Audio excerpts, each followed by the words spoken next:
சஹா TV எல்லோரும் வாழ்க வளமுடன்னு ரொம்ப வருஷமா பல சிறந்த பேச்சாளர்களை வச்சு இயங்கிட்டு வருது. எல்லோரும் வாழ்க வளமுடன், ஒன்லி அப்லிஃப்டிங். ஸோ சஹா டிவிக்கு சப்ஸ்கிரைப் பண்ணுங்க, மறக்காம அந்த பெல் பட்டனையும் கிளிக் பண்ணுங்க. வீடியோஸ் பிடிச்சிருந்தா உங்க ஃப்ரெண்ட்ஸ்க்கு ஷேர் பண்ணுங்க.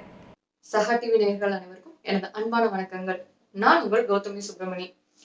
ஸோ நம்ம இது வரைக்கும் கோல் செட்டிங்னா என்னன்னு பார்த்தாச்சு. அதுக்கப்புறம் ஃப்ரெண்ட்ஸு, தாட்ஸு எப்படி எல்லாத்தையும் அமைச்சுக்கணும் அப்படின்னு பார்த்துட்டோம். போன வாரம் பிகினர்ஸ் லக் மற்றும் அதோட கண்டினியூவேஷனான ஒர்க் ப்ரெஷர், ஃபேமிலி, அந்த மாதிரி காமனான ப்ராப்ளம்ஸ் பார்த்தோம். ஸோ இந்த வாரம் அதோட தொடர்ச்சியா அடுத்த ப்ராப்ளம் நம்ம இலக்க நோக்கி அடையிறதுல இருக்கிறதுல டைம் மேனேஜ்மெண்ட் முக்கியமான ஒண்ணு.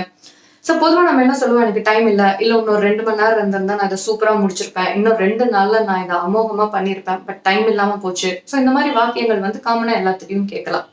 பட் நல்லா அனலைஸ் பண்ணி பார்த்தோம் அப்படின்னா நம்மளுக்கு தேவைக்கு அதிகமாவே டைம் இருக்கு, அதை ப்ராப்பரா மேனேஜ் பண்ண தெரியல அப்படிங்கிறது தான் உண்மை. ஒரு சிலர் சொல்லுவாங்க, நல்லா உட்காரக்கு நேரம் இல்லாம டெய்லி வேலை பார்த்துட்டு இருக்கேன், அப்படி இருக்கும்போது நீங்க சொல்றதா எனக்கு செட்டே ஆகாது அப்படின்னு சொல்லி கொடி பிடிப்பாங்க.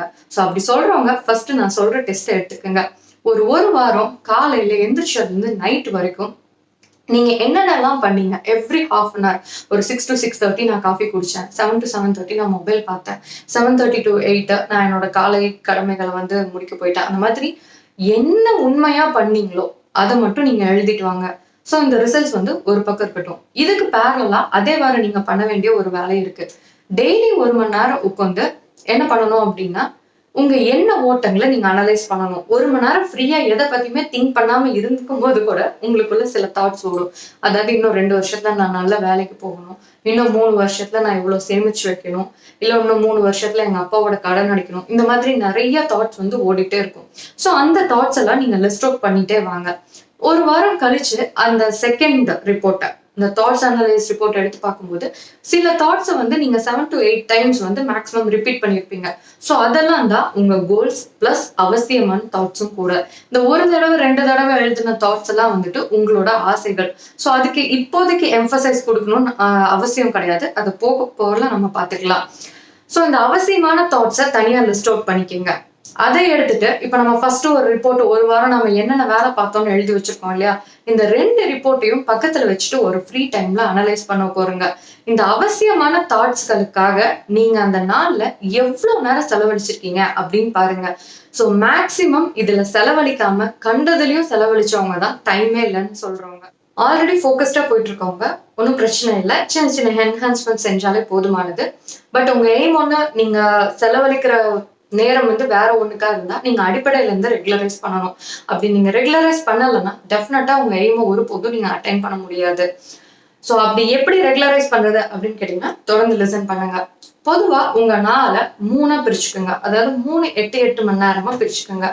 அதுல ஒரு 8 மணி நேரம் வந்துட்டு உங்களுக்கு ரெஸ்ட்டுக்கும் உங்க தாட்ஸை கண்ட்ரோல் பண்றதுக்குமான நேரமா இருக்கணும். எப்படி தாட்டை கண்ட்ரோல் பண்றது அப்படின்னா யோகா, மெடிடேஷன், இல்ல டைரி எழுதுறது, அந்த மாதிரி இருக்கலாம். இல்ல மௌனத்துல பேசுறது, உங்களுக்குள்ள பேசிக்கிறது, அந்த மாதிரி என்ன வழியா வேணாலும் இருக்கலாம். ஆனா அது எல்லாமே ஒரு 8 மணி நேரத்துக்குள்ள அடக்கும். இன்னொரு 8 மணி நேரம் வந்து உங்க டெய்லி ரொட்டீன் ஒர்க்ஸ், அது பர்சனல் ஒர்க்ஸா இருக்கலாம், இல்ல உங்களோட கேரியர் ரிலேட்டட் ஒர்க்ஸா இருக்கலாம், அது இருக்கலாம். அடுத்த 8 மணி நேரம் பார்க்கும்போது உங்க லாங் டைம் விஷனரின்னு ஒண்ணு இருக்கும். அதாவது நீங்க வீடு கட்டுறதா இருக்கலாம், இல்ல ப்ரமோஷனா இருக்கலாம், அந்த மாதிரி எதா வேணா லாங் டைம் விஷனரியா இருக்கலாம். அதுக்காக நீங்க செலவழிக்க போறது அடுத்த 3வது பகுதியா இருக்கணும்.